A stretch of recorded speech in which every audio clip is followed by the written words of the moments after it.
NFL podcast. Quit the small talk.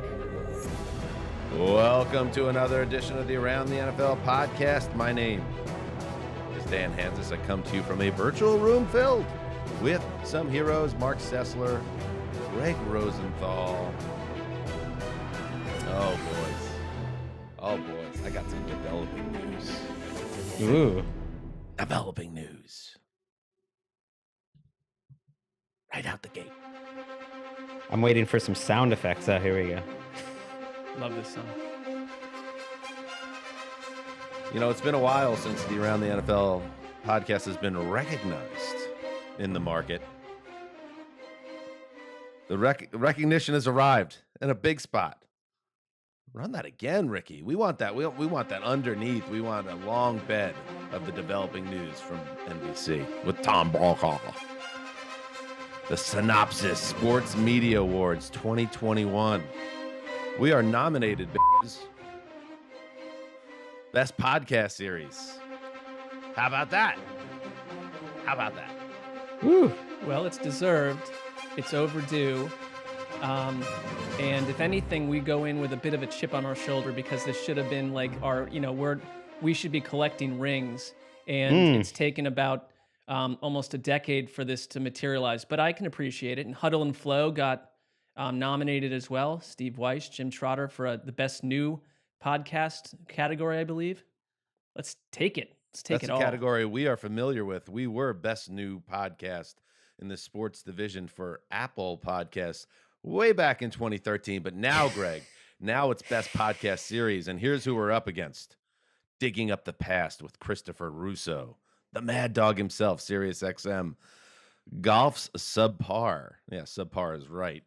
Golf.com. Heavy Media Inside. I only throw shade at the Random Golf Podcast. Heavy Metals Inside the Carolee Gymnastics Empire. It's ESPN. And WWE The New Day. Feel the Power. That's not even a real sport. Should not be in our category. Let's fly. Wait, what? I'm really looking forward to the award ceremony. That'll be fun. Like, are we going out for the Synopsis, the big Synopsis Awards? The Synops? Yeah. Let's do it. It's been too long. I like to think of us as kind of the like the 2.5 men of the podcast, realm. It's like not really critically popular, but hugely successful, like major ratings. Like we don't really get respect from our colleagues, right, but we just deliver huge numbers at like 8 p.m. on CBS.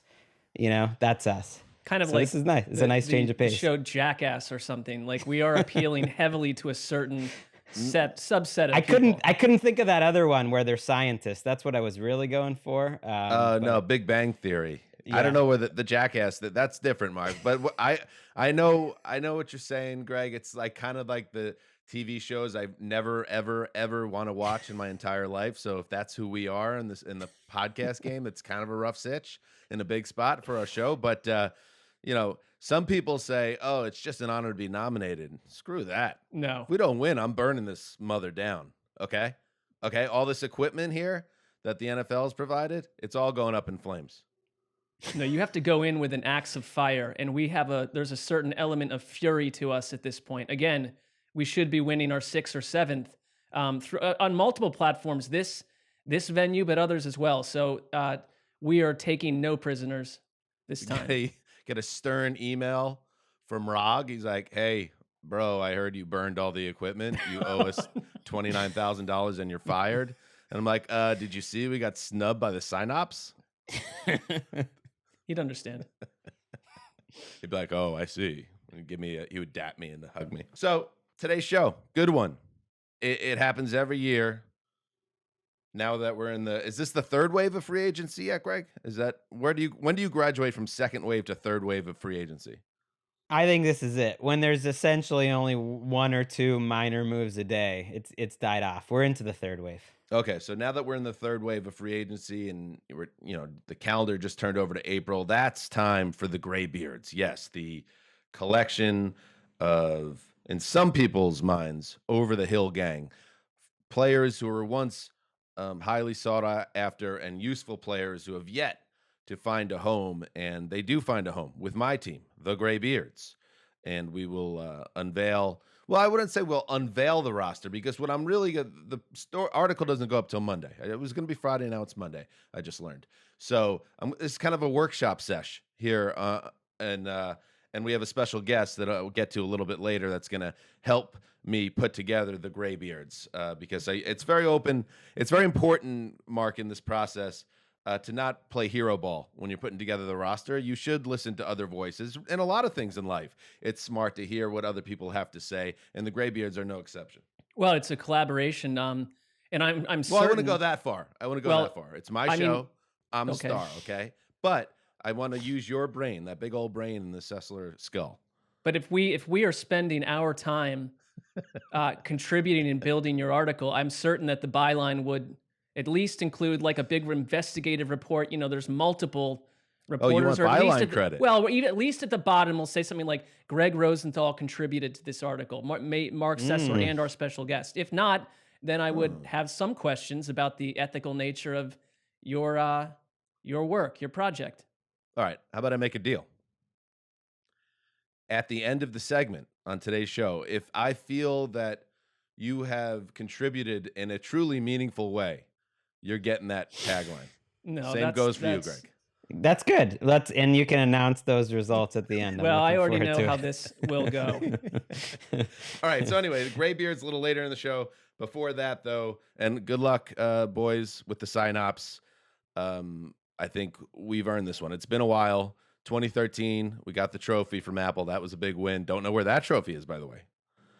Only adding to our fury. 2015, we won the Stitcher. It was stolen by our own producer. So that one's gone. If we win a sign-op, it is going in the new NFL Network studio behind a piece of glass, baby. And a lock. We're going to lock that up. Let's hit the news. If I go home and say I'm going to do it, it'll be don't do it. If I post, it'll be don't do it. If I talk to my friends, it'll be don't do it. If I talk to my business partner, it'll be like don't do it. But I got to do what I want to do for myself now, you know. You're the only one who knows. No, we're just going to show them. And you're the best at this stuff. Well, I'm here. I love it. Holy. Oh, my goodness. He did it. Michael Strahan filled in the gap. And I mean, so many thoughts on this, Mark. I'm curious. So that what you just heard there was a video Strahan put up on his social media platforms. It was probably on Access Hollywood or something as well. I don't know the source on it. But he was in a cosmetic dentistry chair, and that iconic gap between his two front teeth has been sealed off, and now he has gleaming pearly whites. Your thoughts? Well, I mean, you know, different bodies, different needs. He has the right to do what he wants to do with his look, his vibe, and he was a handsome man. He's a very handsome man now. He's a television. He's bordering into the worlds of lower iconic television presenter / host guy. So, you know, there's probably some. Put that on your resume. Lower well, I don't know iconic. Well, I was going to say icon, guy. but that feels heavy. But you know what? Like, I mean, we go to who's the meeting dentist. at the lower icon meetings. Like, who else is a lower icon? I It's like, can hey, give Rachel you- Ray's here. No, she's just an icon. She's an icon, I say. His I choice, think- his body. Sorry. that's what I- Sorry, you Mark. kind of No. nailed that one. I think Rachel Ray is right in that group. Go ahead. I have no further thoughts. Again, it's his freedom to do as he wishes with his physical being. I know you had some theories, Dan. No, I had a couple. I mean, first of all, everyone wanted to kill him for it. He obviously, it was something that he felt, you know, would make him feel better about himself. Let's start there. And so to me, that's fine, because I don't think, obviously, that is something probably he had issues with as a child, and maybe, who knows, maybe he's been teased in his life, and then it became something he was famous for, and maybe he still wasn't comfortable with it. My other thought on the matter is, I wonder if, and now I'm going to take it more to the New York sports realm, he's not the only famous New York athlete to do this spring. Aaron Judge, the star right fielder for the Yankees, had a gap between his teeth too. And I remember going to a Yankee game 2 summers ago before the pandemic, and I was with my cousin Matt, and I pointed at a big photo of Aaron Judge at a train station. I said, that gap between his teeth, that might be the only thing separating him from being the most marketable star in New York, which you're calling me shallow, but I'm talking about marketing, and because he's already a good looking guy. And my cousin Matt said, well, that, because my cousin has a little bit of a gap too. And my cousin was like, well, that was the thing that I really, I always thought that was cool that he had it too. And he was like me. So Judge gets it filled in. And I wonder if Strahan sees Judge do it. And he's like, well, if Judge did it, why can't I do it? And maybe you say he gives away a little of his identity, perhaps, but I guess it made the man happy. And now I'm worried about your cousin. I mean, he just lost like the two pillars of the gap tooth. He's a big Giants fan too. In one week, it's not a good week Tough for the gap tooth community.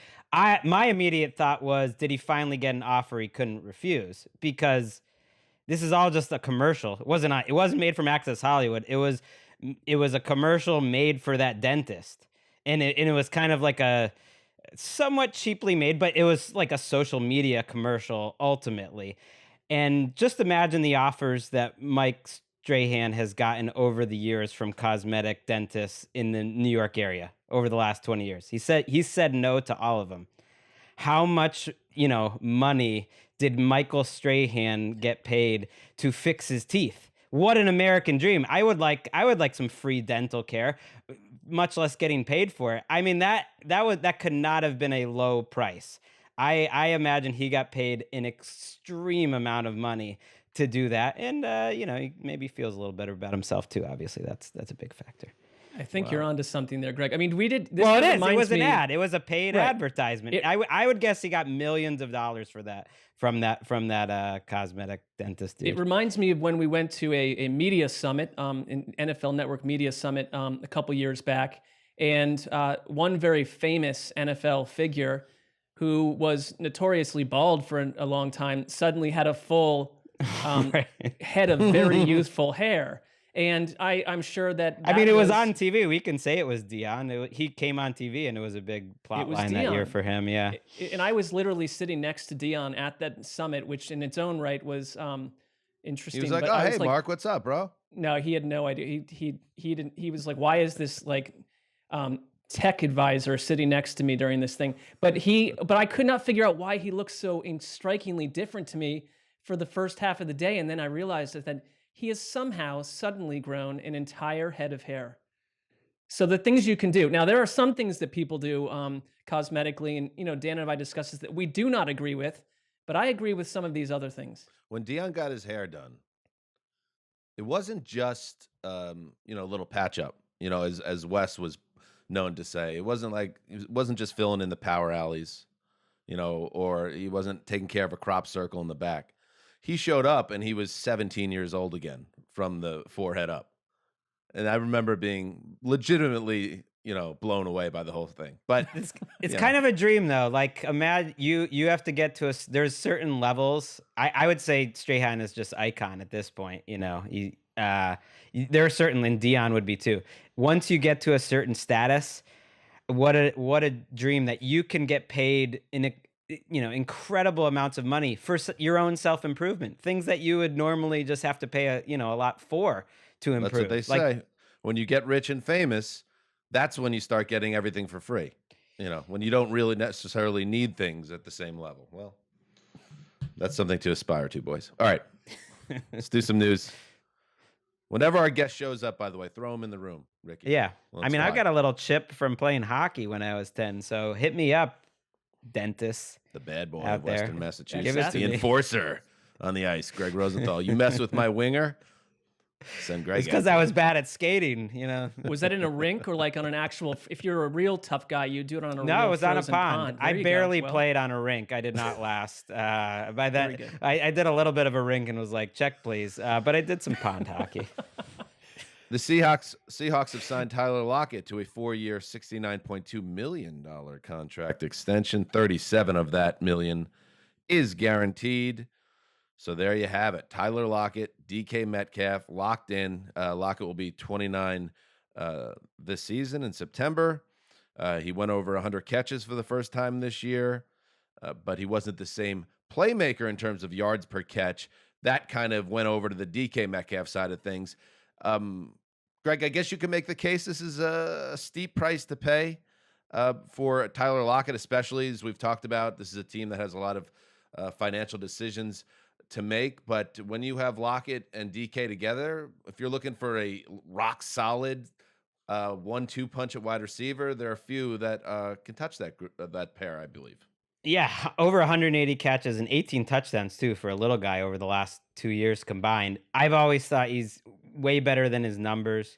He's one of the most fun players to watch. So it's one of those times that, yeah, sure, they paid a premium. I mean, he got as much guaranteed almost as Kenny Golladay. He got really top money. But I always thought his numbers were artificially held down in Seattle, and his just quality of play, how unique a player he is really valuable. And he could have had, if he was on the Chiefs or some team like that, his numbers would be even better. And he also just seems like an affable guy. So you're always happy to see those guys get paid.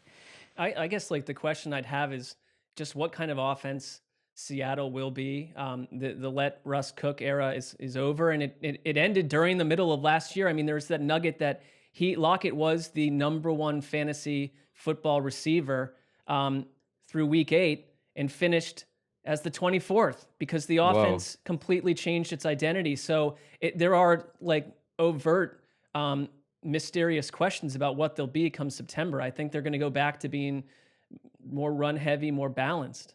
Well, it depends though. It depends if they see Russell Wilson as a guy that they have to keep happy now and play ball with a little bit and change the offense in a way that makes Pete Carroll a little uncomfortable, but also keeps the star quarterback happy. That's Seattle. It's kind of a bit of a fascinating science experiment all of a sudden going on in that building.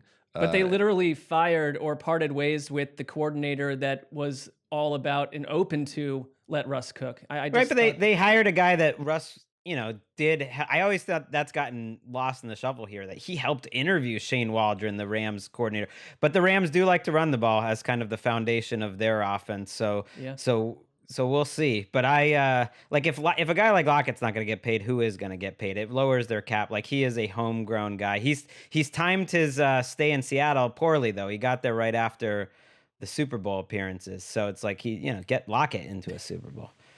That's fair. In other news, the NFL owners approved the expansion of the regular season to 17 games on Tuesday. This was long expected. We knew that was coming down, and now it is. The players agreed to this additional game as part of the collective bargaining agreement that was agreed to last spring. So it goes into effect starting in 2021. The season will begin on Thursday night, September 9th. The Bucs will be prominently involved. The Pro Bowl now is the game that takes place on the first Sunday in February. Pinch yourself. And the Super Bowl here in Los Angeles will take place 1 week later, February 13th, 2022. And I couldn't think of a better news item to welcome in one of the great minds in football writing. He is a former bricklayer for Roto World, and now one of the bosses that established the run. You know who it is, the big fish, Evan Silva. Buddy, what's up? And also, this is rocking the fantasy world. I mean, a 14-week regular season, maron. It's a big deal. It's a big deal in real life and in fantasy football. I think that a nice compromise would have been to add an extra bye week to each team, and that would have expanded the regular season even further and further made the billionaire owners even richer. And it would have also been a compromise that might have benefited the players for the way that it impacts their bodies, and it would have taken a little bit of a load off my plate too, because I love the bye weeks and the way that they affect my schedule week to week. But there's been seemingly no discussion of adding an additional bye week. But hey, big win for the owners, and the rich get richer. Go America. Don't talk to Silva the week that the bye weeks run out. That's Evan Silva's least favorite week of the year. Like when you have those 2 less games to cover, to prepare for, to watch during the week, to rank. It's like life is great in fantasy land, and then they come back in week 12 or 13, whatever it is, and it's full slate, and Silva's just like, leave me alone, don't talk. That's exactly right. December is just hell month. Well, you could have a job outside of fantasy and actually work during January and That's February true. and like That's go true. straight through the Super Bowl, which now, that's the biggest change. We've been doing this all a long time. And so just that big of an adjustment that we're going to go through mid-February will be different. I just want to know how it changes the rest of the offseason. Like, does it?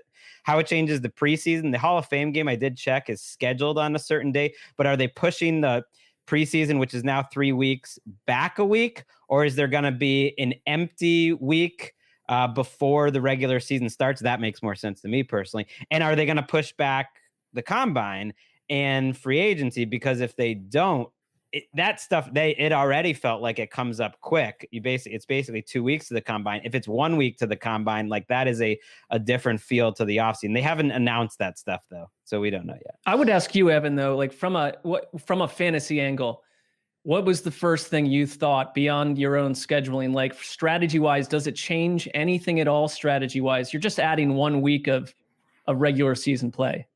Right. And we knew that it was coming.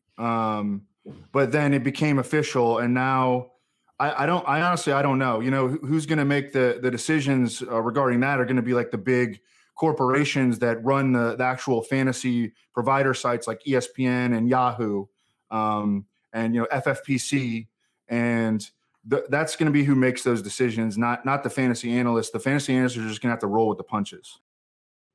Very interesting to see how it all plays out, and I'm a little annoyed. This is something that I didn't really think about until this week, but yeah, it does change records for the NFL going forward, and it's not the same in the NFL as it is in other sports in terms of single season record. But Derrick Henry is an example.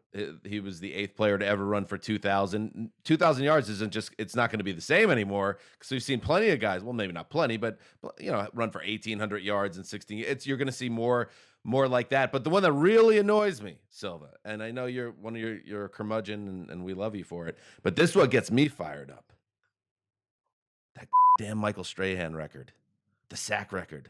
We talked about him earlier. He got his teeth done. I'm fine with that. I'll never be fine with Brett Favre sliding his feet. And that record now stands forever in a 16-game season. Nobody could break it. You had 20 years, NFL, to wipe that record away, and you couldn't do it, and I'll never forgive you. Just like I've always thought with the Jets. If I go my whole life and I never get to watch a Super Bowl with my dad, I will never forgive the Jets. And the clock's ticking. I will never forgive all the defensive ends Blaming the them league, that were unable to get the sack record away from Strahan's grasp. That's an expansive bounty list. All the defensive ends and edge rushers out there. It's thousands of humans. Well, if and when they do break it, no one's going to put an asterisk on it. I mean, I've seen a lot of stuff this week too. It's like, well, maybe change it to per game records, and it's watering down these records. That basically ignores everything that happens in the NFL before 1978. Every generation is going to get this. Like, no one's cared when you've broken the rushing records when they were set before 78, or passing records. No one ever is like, well, they did that in 14 games. Sometimes they mention it, but it doesn't I'm saying it doesn't really change anything. No one was giving a big asterisk about Drew Brees all this time because he got to play way more games than everyone. Developing news. Uh-oh. Gregg says something doesn't really matter. I'm not saying it doesn't matter, but tell me about it. What does anyone bring that up when they were saying the Ravens are the greatest rushing team of all time?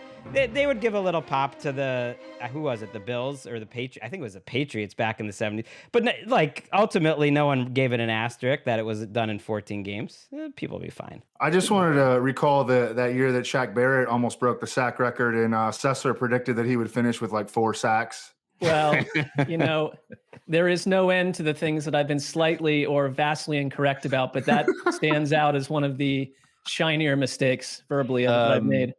In other news, Washington football team coach Ron Rivera said, Ryan, by the way, I'm sorry to keep on getting sidetracked here. It's really dark, but I have Cornhole on ESPN2 DVR'd from last summer, and I had saved it because I wanted to watch it with my aforementioned old man, Keith, who was in town. They just flew out, Keith and Deb, back to New York today. And in the ticker for this cornhole event that I saved on my DVR for a year, it said, it was talking about the name change of the Washington football team, and it said that Ron Rivera and Daniel Snyder said they are very close on a name, and they are ready, getting close to announcing the name. They hope to have it ready for 2021 or 2020. So now they never did that, and now they're not going to have it for 2021 either. They said now they're pushing back to 2022. A little bit weird. So they had a name they were ready to roll with, and then they pulled the reins back. Maybe you guys are onto something here that they're into WFT. I don't know. I think they are into WFT. More like WTF. Ron nailed it. Ron Rivera said Ryan Fitzpatrick will open camp as the #1 quarterback, but, quote, there will be a competition.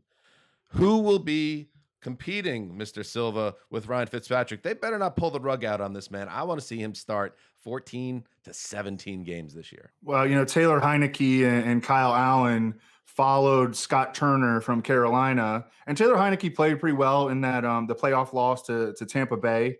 Kind of, gave themselves, and they signed him to an extension after the season. But I mean, this is going to be the Ryan Fitzpatrick show. This is just, classic coach speak. He said he really regretted not having the competition he wanted last year, Rivera, that it was sort of a fait accompli for Dwayne Haskins winning the job, and that was a mistake, and that he wants to do a real competition.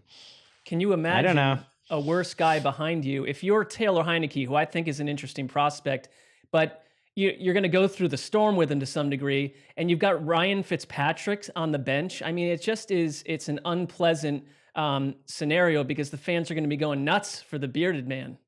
You think that's unpleasant? When you see what the Graybeards' choices are at quarterback for 2021, you're going to be vomiting wildly. Anyway, Marc, you have been going nuts lately. I mean, in general, I've never seen you in a more professional place than you are right now. Between all the camera stuff that you're fired up about, working with people behind the scenes to give us the best look for our television show. On top of that, every time we get a text from Marc now, it's like, oh, I've been watching NFL Network. There's some interesting things going on here. I've been reading this. You are very plugged in right now, Marc. And the pro days, you've been watching those, so we want to now move out of the way. Everybody step aside. Marc, your thoughts. Break down the Justin Fields and Mac Jones pro days, please. Well, the table has been set in a way where I'm going to disappoint, but I watched them in a leisurely fashion. And my text to you guys watching Mac Jones was, am I supposed to be blown away by this guy? Evan, we're not big college football observers, so it's like I couldn't pick him out of a lineup a week ago, but now I understand a little bit more about him. And I mean, my takeaway from the Mac Jones thing is that he whiffed on that one deep ball. And this is a sterile setting. He whiffs on the deep ball, and immediately Twitter's going crazy with Kyle Shanahan, who, flew there with the buzz is from Schefter, from Daniel Jeremiah, from Ian, that it would not be a surprise if they go Mac Jones at number 3. So he goes to the pro day, which is an unusual move for Shanahan, and they capture his look after he whiffs on that deep ball, and it was just like, ooh. Hamina. And they also had one of Belichick as well, looking a little bit mystified. So to me, I like what Daniel Jeremiah said. It was kind of like going to a driving range, and you're watching Mac Jones work on his short game,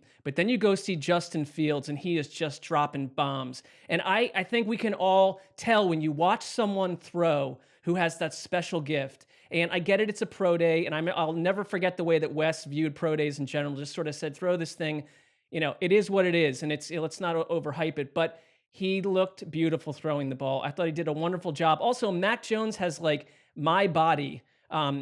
He has a belly. It's like, please. And Fields looks like a Justin Fields can run a little bit too.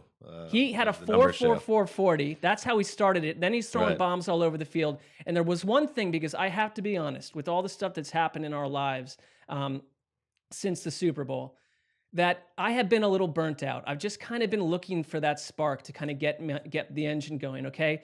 And Daniel Jeremiah had a comment at the end of Fields' pro day that said basically, and I'm paraphrasing, just enjoy this.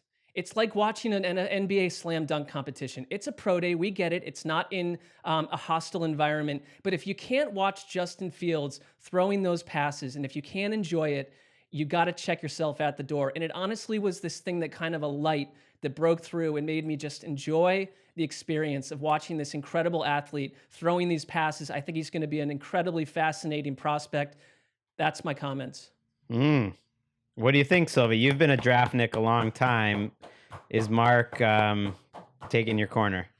No, I think that he had an excellent breakdown of the situations across the board. It still strains belief to me at the end of the day that the 49ers would surrender what they did, which amounts to 3 first-round picks and a third-round pick to go draft Mac Jones ahead of Justin Fields and Trey Lance. Because Justin Fields, I mean, I think Mac Jones might be a solid quarterback. I think maybe he's a little bit better than Andy Dalton potentially. But Justin Fields and Trey Lance are just on different tiers when it comes to all-around skill set. And we've seen the way that the NFL has been trending over the last 5-10 years. And what Justin Fields and Trey Lance bring to the table, I think, is clearly superior than what Mac Jones has in his toolbox. And now we hear, the 49ers potentially keeping Jimmy Garoppolo, which they can technically afford to do. And then he would be the Alex Smith table setter, the bridge, and then Justin Fields or Trey Lance would be the Patrick Mahomes to come in and get them to the mountaintop. So Silva, if you're doing a mock today, who do you have at 3? I mean, mock drafts are different because you're trying to actually get, peg picks with players with teams. So I think I would actually be on Mac Jones, but it's still, I think things can change. We're still guessing at this point. The thing is that so many insiders, Schefter, Mortensen, Jeremiah, guys that know way more than us, have made this connection between Mac Jones and the 49ers. Right. And if you're doing a projection right now, I think you actually put Mac Jones on the 49ers at number 3. That's probably fair. Although I think we should hold off on the killing the pick until the pick happens industry. It's like, imagine the wasting of the time of the Mac Jones pick. If they don't take Mac Jones, that it almost feels like people are already killing. It's not them wasted for if it Let's fills see. space, Greg. That's part of this too. Chris Sims is another guy that they say very close relationship with Kyle Shanahan, and he's been pounding the table that's where Mac Jones is going. You just wonder what that all means. Same thing, Although then wasn't Kyle Shanahan was asked about his relationship with Chris Sims, and then I saw that Kyle Shanahan was like, I haven't talked to that guy in years. He didn't say that. He said I know that he talks to everyone. That's why I don't tell him anything anymore. Wasn't it something more like that? Okay. Well, what if I tattooed if I tattooed your initials, Evan, onto my body, would that incline you to spend more time with me or less? I mean, that would just be really weird, Sessler. I found it to be weird for Chris Sims to do that also. So well, not like he just got a Kyle Shanahan tattoo. It was like a group of 4 of them who all got each other. So I like the other version better. Yeah, I like knowing less about the story. Yeah. Finally in the news, Colt McCoy lands on his feet.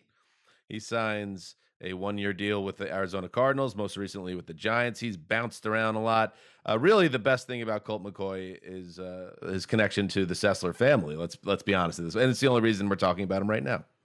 Well, right, and if for those that don't know, Colt McCoy and his father wrote a dual biography about fatherhood and growing up, and it really affected me. And he was the Browns quarterback at the time, and I kind of just liked Colt McCoy's overall persona. I get that he's not, devastating the world as a player, but when it came time to name our second son, I really liked the idea of Colt Sessler, because Sessler is a last name where you got to be good with the first name. So he's Colton right now, but it would probably become Colt at some point. Anyways, the day he was born, literally on the day of the first round of the NFL draft back in 2012. So I name him Colt McCoy, or Colt Sessler, and then at that night, the Browns select Brandon Weeden, 4 or 5 hours after. So anyways, what I would say about Colt McCoy from the player side, he's suddenly 35 years old, and I think he's a survivor because he's not a starter, but he's been making that backup money and good money for a long time. It's not wound up being a bad career at all. And he had that game with Cleveland where he absolutely devastated the New England Patriots, and the whole team did. And it looked like Tom Brady was on psilocybin that day. He had a 1,000-yard stare that I've never seen from him ever again. So there are good memories. We've heard about that game many times on this podcast. That's true. But we've talked about it before. Sometimes all it takes is a good year or filling in as an injury replacement for a month, and you seem to just hang around. I think it helps if you have good relationships across the league, as I'm sure Colt McCoy does as well. That's what's happening in the news. Ricky, hit it.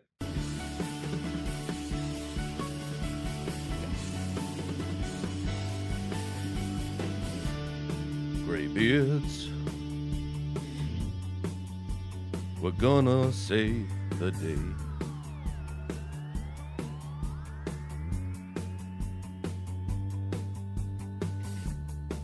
Graybeards, just give us one last say.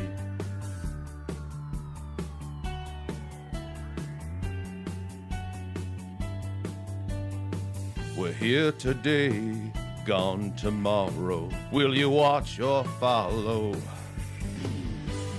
Age don't mean I cannot play. You will see me lead the way. Graybeards never go away. Graybeards never go away.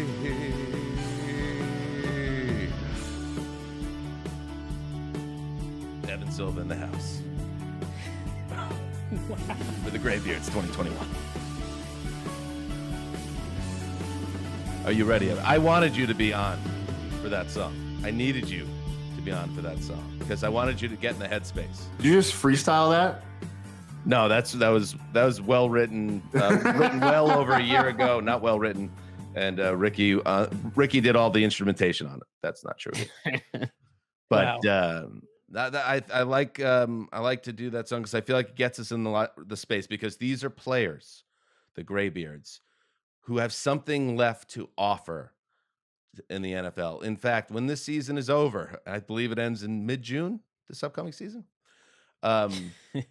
You will see some of these players have an impact. Now, Evan's helped us before. I reached out to Evan a couple of years back, maybe 3 years ago now. Maybe it was 4. Time flies. And I said, Evan, I'm writing this piece for NFL.com. I was hoping I could run it by you. I'll send you the list, my picks, and then you could give me a blurb for each positional group, whether you think it's any good. What I didn't know at the time, because I had never worked with Evan, was how meticulous and how much work and effort he puts into everything he does. And I ended up putting the guy out in a big spot. I think he ended up writing half a byline story for someone else's website and didn't get paid for it. Big mistake, and I apologize. So, Evan, this year, obviously, no written work for you, no assignment. I just wanted you to give me your thoughts as I workshop the 2021 Graybeards. Is that okay? And I apologize again for what happened a few years back. That was tough. Don't apologize. I thought you wanted. I mean, when you say blurb, I think like Roto-World blurb. Right? And yeah, that's what I had in mind. But yeah. I don't know. You're such a professional. It blew me away. All right. And now the second part of this, Gregg. Before we dive in, you have held my feet to the fire, Gregg, in past years, because what I had done in the past is just built the best roster of remaining free agents, and that's a good way. In some ways, that serves a better purpose as an article. Like, here's all the best guys left. But to truly be about the Graybeards, to have that grizzled beard, to have the salt and pepper, you have to actually be over the hill in NFL terms. So this year, for the first time ever, everyone is either 30 or above or turns 30 at some point during the 2021 regular season. So that banged me in the biggest of all spots because some players that are still out there right now who could contribute but are not yet 30 include James Conner, Demarcus Robinson, Adam Humphries, Willie Snead, Jesse James, Trey Burton. None of these names jump out to you necessarily. I understand that. Nick Mullins. At least 4 of those are on teams by now too. So Demarcus Robinson re-signed with the Chiefs. Humphries too. Washington, yeah. All right, good. Well, they're not 30 anyway. For all intents and purposes, they don't exist in this exercise. But please, anybody that has signed, let me know. Here we go. Let's dig into it, and I'll start at quarterback, and it's tough because the bone has been picked here pretty clean, and you do have some players out there like I don't even know if Teddy Bridgewater is 30 yet. But Teddy is attached to the Panthers still technically. So for the quarterback position, boys, I have to run back the Redskins squad of yesteryear. I got Alex Smith as my starter, RG3 as the backup, and Geno Smith, Colt McCoy. Well, Colt McCoy now off the board. AJ McCarron, a couple options. So I went with Smith and RG3. What are your thoughts there? Well, I think if you're looking for leadership and playoff experience, you went with the wrong Smith. It's Geno time. Give Geno a franchise. If ever, is he 30 now? It's finally time for Geno to be leading a team at 30. You give me the choice, Alex Smith, Geno Smith. I'm taking Geno. The most predictable thing right there is that Gregg caped for Geno again, which he's been doing for a decade now. When's the last time Geno didn't make the playoffs? It was like, he had to be stuck on an organization like the Jets to keep him out of the playoffs. Everywhere else he goes, they make it. If I need a guy to win a coin toss, Geno's there. But how often do you really need that, Marc? No, every game. That isn't even clearly a skill of his. That's just based on luck. And I find it absurd that Gregg is still doing this. This is a rare case. This is a rare case where I actually have a point. I don't think Geno's any worse than these guys. I think you noted leadership as the first bullet point on Geno Smith's resume. So the guy has a wired jaw for his lack of leadership. I mean, let's keep that in mind. When's the last time Geno Smith threw a pass that mattered? In that game against the Raiders, after Ben McAdoo benched Eli Manning. And then I played Geno Smith in DFS, and that did not go well. No, played okay though. RG3, RG3, he hasn't looked good. I really would take Geno and McCarron even maybe. Over RG3 is finished. I felt bad when RG3 tried to open it up when he got some playing time last year, and the legs were just like, nah, we're not going to do this anymore. Let me pull RG3 out. Should I throw Gregg a bone? I almost don't want to because he's a little annoying about the Geno thing. But it also would mean a lot to him. I don't know. You've got a combustible group of people here that are at the end of their careers and probably slightly annoyed. You want Geno Smith running that show? Evan, break the deadlock. Geno Smith or AJ McCarron is backup. I'll go with Geno. All right. AJ McCarron.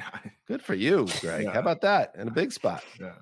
Geno Smith is on the team. If you don't think he's going to be subtly trying to take that job from Alex Smith out from under him. Oh yeah, he's going to. Ricky, can you confirm with me that Geno Smith is already 30 or turning 30 during the regular season? Thank you. Running back. Okay. There was a coach, who made the news recently who was all on board trying to trade a couple of day 2 picks for AJ McCarron not too long ago. Yes, there was. That's true. It's good. Some things don't work out for a great reason. Geno turns 30 on October 10th. Where does the time go? That's my birthday. That's not good. Running back. That's also Brett Favre's birthday, but we'll leave it there. Running back. Okay, so tough situation here. This team sucks, I gotta say. Sometimes I feel good about the great. Last year you had great quarterbacks. All the for whatever reason the quarterbacks didn't go off the market, and all the same guys, Cam and Jameis and Dalton, they all got signed quickly this time. Yes, and I'll share at the end of this segment what I believe the record to be, but you're gonna see it's not gonna be great. Anyway, running back, not a lot of choices. I'll name some of them that I believe are still on the open market: Adrian Peterson, Rex Burkhead, Frank Gore, LaShawn McCoy, Dion Lewis. I'm going to go with Peterson and Dion Lewis. Peterson's ageless. He's your battering ram, run up the middle. Maybe he gets another 700-yard season. And then Dion Lewis, I don't know what he's got left in the tank. Didn't do much with the Giants last year, but he could be my little change of pace guy that can catch the ball out of the backfield.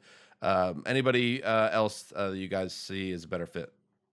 I wanted to get some love in here for Cordarrelle Patterson.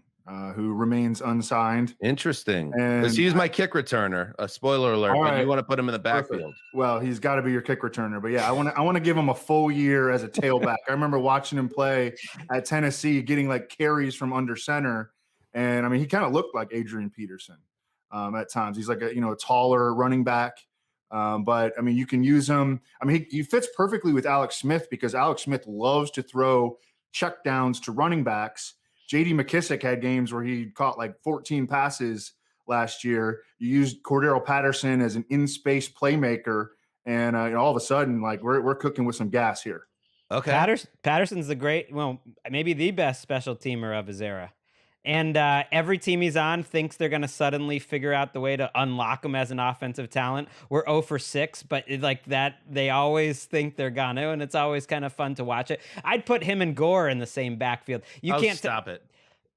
First of all, there's no chance Dion Lewis is better at playing football right now than Frank Gore. I think if you asked any coaches, if you watched that tape last year, Dion Lewis is done. Frank Gore was jumping off the screen last year. Gore, at least he can do his assignments. He can do it. And plus, you need some guys to sell the team. This team's going to stink anyways. He could be searching to get to be the number 2 rusher in NFL history. So at least that could sell some tickets. I would. If you bury LaShawn McCoy on your roster, you will win a championship. A lot of inconvenient truths there, spoken by Gregg, who, by the way, did come up with the nickname for Frank Gore, Inconvenient Truth. He patented that back in the day. I thought it was Rich Eisen. Well, Bill, no. That's a Gregg thing. It was a Rich Eisen thing, I think. But then I just kept like repeating it over and over. Like he said it one time, and then okay. I got to give him credit. Greg, if you think that Frank Gore is an effective marketing tool to put meat in the seats, I just feel like you're too close. I mean, he's the only one that could be breaking some records. If nothing else, your slogan could be like, "We may lose, but we have a lot of character." Alex Smith, Frank Gore, guys who are going to be great at the season ticket meet and greet.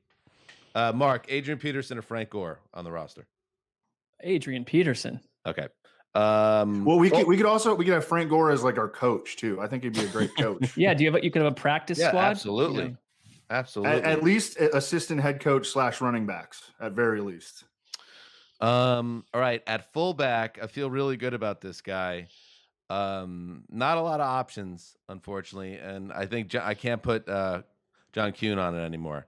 So I think Jamazi Owale at fullback, I feel really good about entering his age 32 season. Dallas Cowboy, undrafted free agent 2012, played his college ball at North Texas.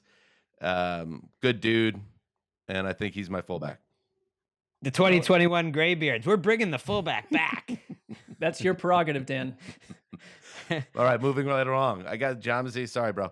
Wide receiver. I feel good about the wide receivers this year. We in the past, the wide receiver, our big problem is we struggle to gain separation. I mean, that's our thing, But and that's always going to be a challenge in this exercise. But I do have somebody in there that I think can help me out with that. We'll start with Antonio Brown. That's a nice one to have there. Obviously, locked and loaded. And the Bucs, he's the one guy in the entire team the Bucs haven't brought back yet. So we'll see how. But once you're named to the Graybeards roster, you're there. You're set. Just so everyone knows, I need a speedster. Marquis Goodwin. Just turned 30 years old. I know he's not necessarily a complete receiver, but you send him deep. Just send him down the sideline.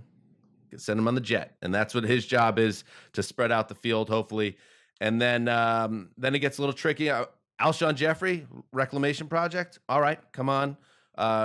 Join us. And then if we're going to do some 4 wide receiver sets, Larry Fitzgerald and Adam Humphries are the 2 guys that I'm kind of going back and forth on. Larry Fitzgerald just for leadership alone, and just a living legend, Larry legend of the NFL is my choice. Your thoughts, boys? Other options: Golden Tate, Danny Amendola. Yeah, again, Adam Humphries is on a team. He's playing for the Washington football team. Thank you. Yeah, how about Josh Gordon? Oh, I love it. Oh, I'm done with that. No. You know how many times he's been on the Graybeards? We need a vertical team like 100 times. vertical playmaker, man. We need a vertical playmaker so that we can, set up all these great underneath kickouts to Larry Fitz and Golden Tate that are going to get, on average gain 3.5 yards. All right, so let's be fair here. And by the way, he turns 30 on April 13th, so he does qualify. The version of Josh Gordon we saw in Seattle, is that still a guy that's going to be taking tops off defenses and making big plays? On this team, got to ask the question. I mean, I don't think you're going to be running Cliff Kingsbury's offense with this cast of characters, but Josh Gordon would help out this roster. Well, Patterson's got, the position flexibility. You could get Gorin at running back, move Patterson over to wide receiver. I do like the Marquis Goodwin signing because you got to think creatively in the marketing department for the Graybeard. It's an Olympic year. He was an Olympian. There's just something you can promote around that, I feel. If nothing else, he can just fresh, Right, he can just run around the track or something, and you guys could do something with that. All right, Gregg, Alshon Jeffrey or Josh Gordon? I guess I go Gordon. Yeah, I mean, you got to swing for the fences. The Antonio Brown, Josh Gordon, trying to catch passes from Alex Smith. What could go wrong? It would be perfect. All right, the tight ends, I'm feeling good about. In fact, they're two players that are always hurt, so I might need a few more of these. But Tyler Eifert and Jordan Reed, are those players still unattached? Oh. I believe they are. Now, two major injury dudes of the past. But Tyler Eifert, Jordan Reed, if I run some 2 tight end sets, maybe put them in bubble wrap, we can make some plays. I mean, Jordan Reed had like 3 moments last year where you're like, Jordan Reed, all right, and then he got hurt and he took a while to come back, but he'll give you those couple moments. So I dig that. Yeah, we're gonna need to run like a 4 or 5 receiver spread here because we don't want these guys getting too many getting out there for too many snaps. I mean, I think it was okay too with Jacksonville. This might be your best position group, I think, relative to league average right now. The only problem is I think I have about 12 to 15 snaps per game for both of them, so I need to be very smart how I deploy these two guys. All right. Can I ask like one like halftime question here? Who is the opponent? Like who are you? Are you playing another team of 30 and 40-year-old humans or? Fair question, absolutely, but don't overthink it. When I hypothetically then figure out how the team would view them as an expansion team that are on the 2021 schedule. But there is no other dimension. There's no hollow earth where they are a part of a different league. Offensive tackle, interesting here. I could run back the Kansas City Chiefs. Bookends here. Mitchell Schwartz, who's been one of the best right tackles in football, and he's not retired yet and hasn't made any announcement. So he's my right tackle, locked and loaded. Now, Eric Fisher, he could be on the left side, but I don't know about Eric Fisher. I was thinking Russell Okung. What do you think about that, Silva? Yeah, Russell Okung. He could also really help us with our financial department because he's really smart in that aspect. I also wanted to throw out Ali Villanueva, former Army Ranger. Yep. Who bring a lot of patriotism. Just absolute badass. But yeah, no, I mean, at offensive tackle, we've got some serious options here. Some injuries to deal with. I mean, Eric Fisher is coming off the late season Achilles tear. Mitchell Schwartz coming off back surgery.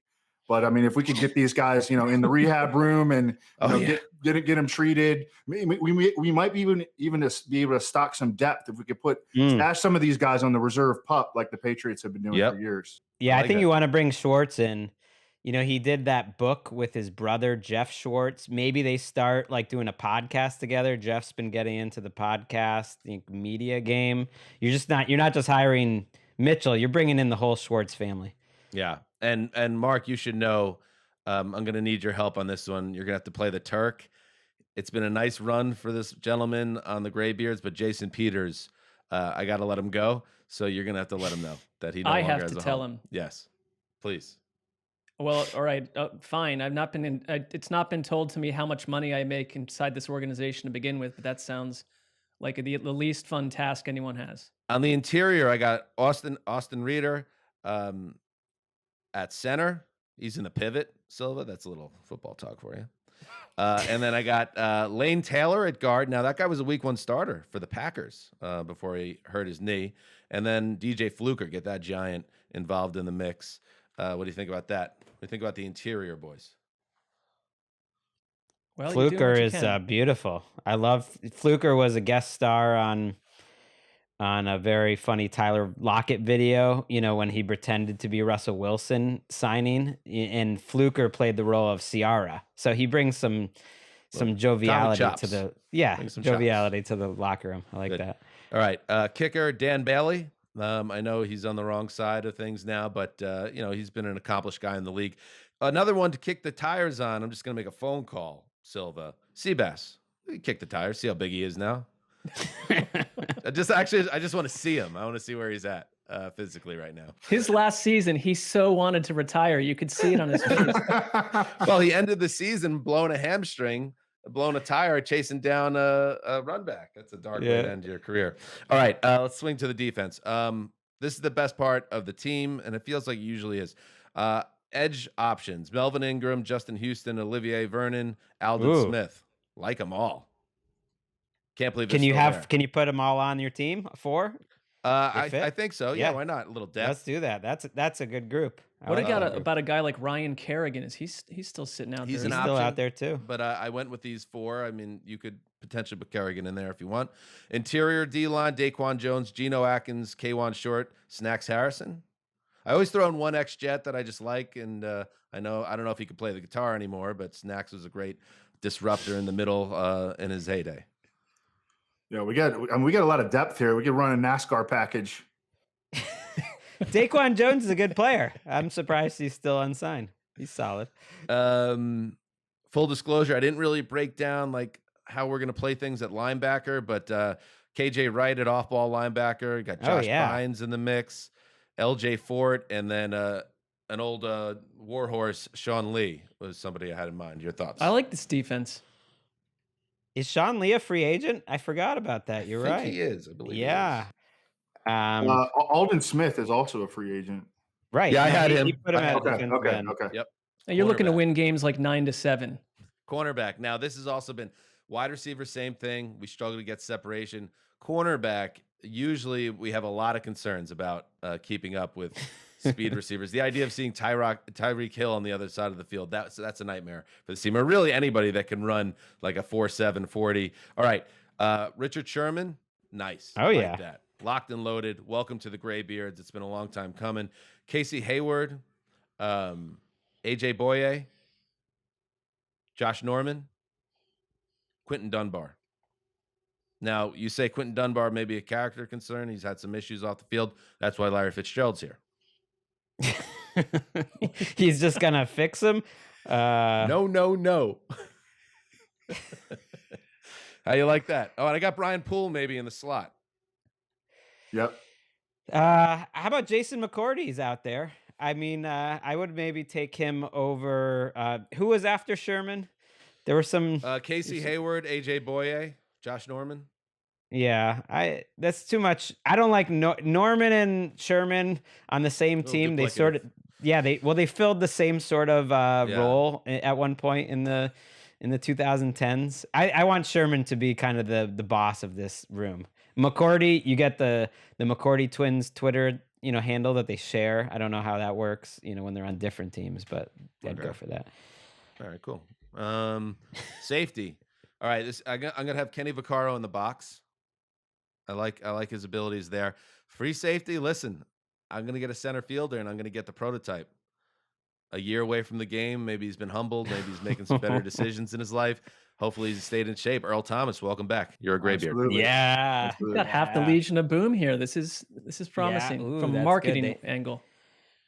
That's true. I didn't even think of that. You get Sherman and Thomas back together. We can see what Cam Chancellor's up to, if his neck's healed, if he can come back. Brandon Browner? I think he hits him off the field. There's only so much Larry Fitzgerald can do. I think Browner's unavailable right now. You do have a lot going on though, just with personalities. I know this individual does have a job, so I don't know if he qualifies. He is over 40 though. Any thoughts of bringing in Jack Easterby as a character coach to kind of keep this team online? That's a great thought.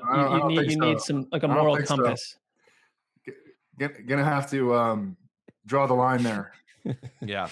We mentioned that Cordarrelle will be my kick and punt returner, and the punter, like this is great, fell into my lap a little bit. Thomas Morstead, great run in New Orleans, and he needs a fresh start. Well, that's what the Graybeards are all about. Now, that's the team. Head coach, defensive coordinator, Wade Phillips. Oh, yeah. Oh, yeah. Offensive coordinator, who was in Miami last year? Chan Gailey. Dick Gailey, Chan in there. forced him to retire? It was a little confusing there. I wasn't sure if that was a firing or not, but yeah. Wayne, and of course, head coach is Wayne Fonts. Well, how old is Wade Fonts right now? Is it? And their record, again, higher degree of difficulty here. And I want to hear your guys' thoughts on this too. Losing anybody that's, below 30.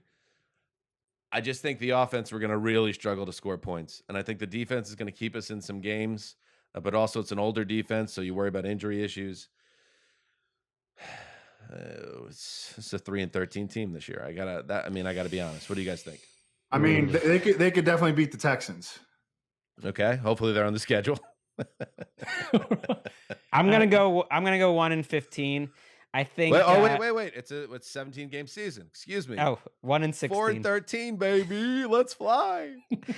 I'm going 1-16. I think Alex Smith gets a huge upset in like week 15 against a competitive team, and they celebrate like it's the Super Bowl, and the game-winning play is called by and executed by assistant head coach / running back coach / player Frank Gore. Jumps in over the goal line. Love it. I am smelling 0-17.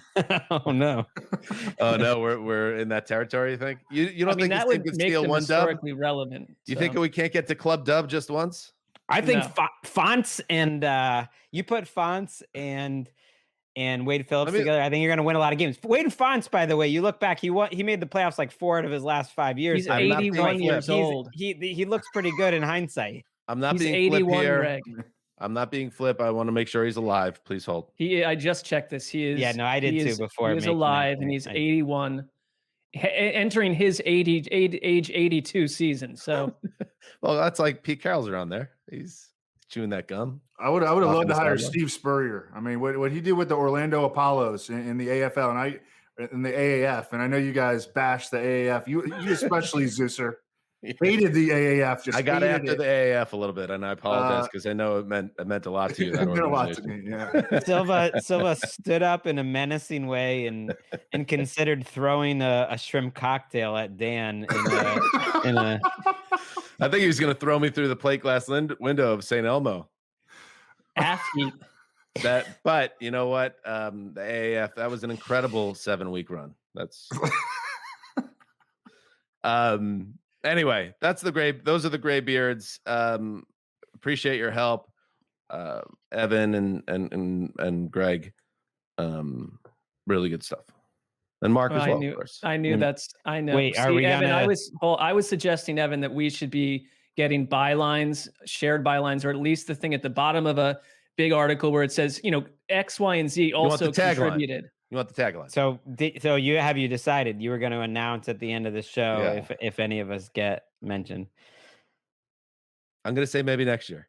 Maybe next year.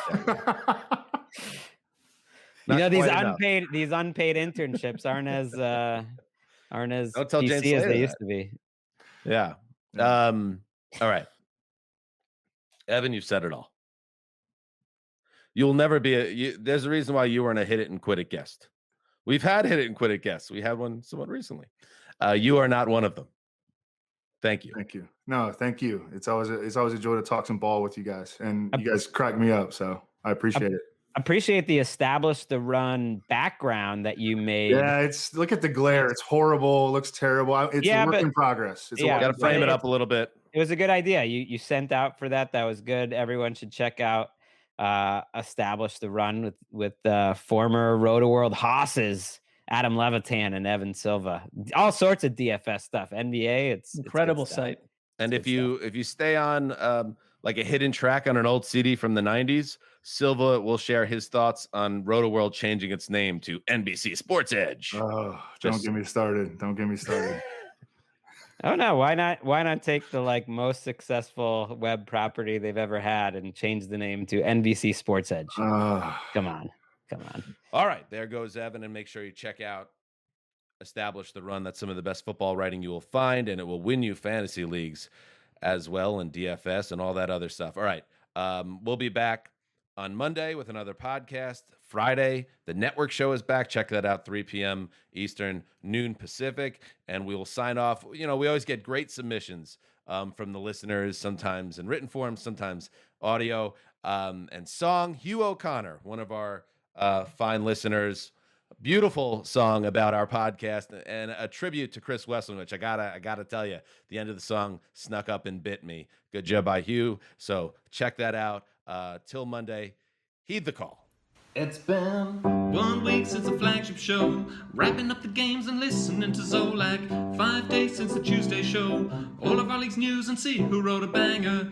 3 days since the preview pod, mayhem with the locks and trying to work a snake draft. Yesterday I felt left alone, but in just a few hours my heroes will be with me. When they talk, what do you like best? Is it the Raven's Nest, or when they just jest about some nonsense they just thought of? Ricky has to keep it real behind the scenes and spin the wheel of teams, figure out what that means. Sometimes you wonder she's not bored of when they bring on Connie Fox, a tiny box to drop some sharks while she just rocks. Although she lost the rhythm of the odds and ends, she's not the only one who brings the fun. Oh no, you know they've got a ton of guys and girls to come and join our podcast friends. Can I help it if I think Marc's funny when he's sad, trying hard not to get down when the brands are bad? Dan's the kind of guy who laughs at his own bits. Can you really blame him? I guess they are the greatest hits. Gregg has a tendency for locking up the favorites. What's new is history like nobody else. It's been 1 week of the off-season, 7 long months before we're back to football, 5 days of free agent shows, Gregg and Wes's list that always ends with Gino. 3 days and they're back again, filling up the time with truly crazy segments. Yesterday I just wrote this song, but I'll be waiting next week to listen to my heroes. We have to check in with the throne of sleaze, that's where Gregg takes his ease, and Dan is never pleased unless there's trouble with the Patriots. It's hard to talk about the team Dan Hanzus likes the most. Sam Darnold seeing ghosts, they've got no Colt to boast, but maybe Salah makes them favorites.